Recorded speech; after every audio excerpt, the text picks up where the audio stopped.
Next, Lebanon's Prime Minister-designate Mustafa Adib says he's given up his attempt to form a government and is stepping down. Mr. Adib was nominated after the explosion that destroyed much of the centre of Beirut. He was trying to put in place an administration to tackle Lebanon's grave financial crisis, among other problems there. Right, let's speak to Dr. Maha Yahya, who is director of the Carnegie Middle East Center in Beirut. Thanks very much for coming on the programme. Thank you for having me, Lewis. Good evening.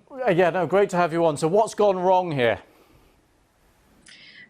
Basically, I think it's a mix of internal and external factors. Lebanon today is in the eye of the storm. It's open, the storm of regional and global tug of war, particularly between the US and Iran.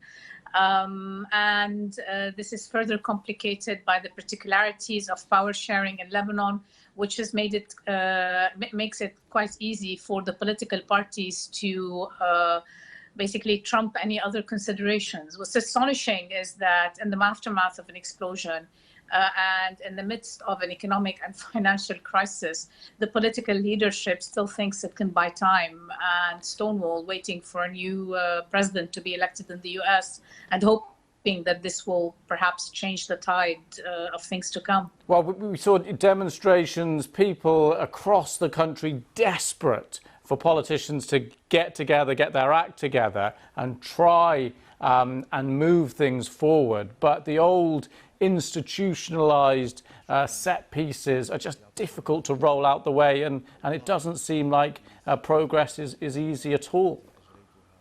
It's not. The system is bottlenecked and everybody has veto power in one way or the other. The only way that the French initiative, President Macron's initiative, to put together an independent, or to get the Lebanese to put together an independent government that is made up of people who actually know what they're doing, who have experience in dealing with financial crises around the world and with the kind of portfolios they'll be handling.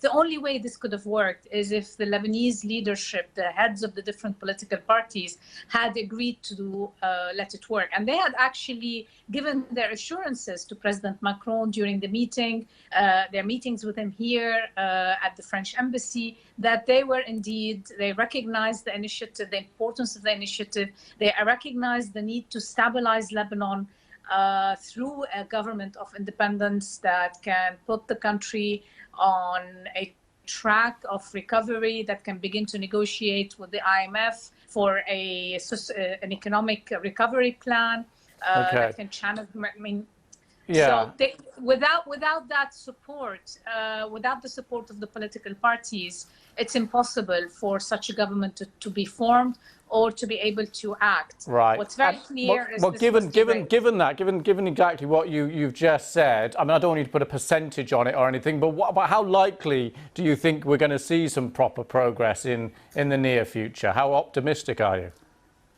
I'm not optimistic at all, because if the very same reasons that thwarted the formation of this particular government are going to thwart any other, unless there's some deal struck somewhere, and I don't see one being struck, neither right. between the Americans and the Iranians.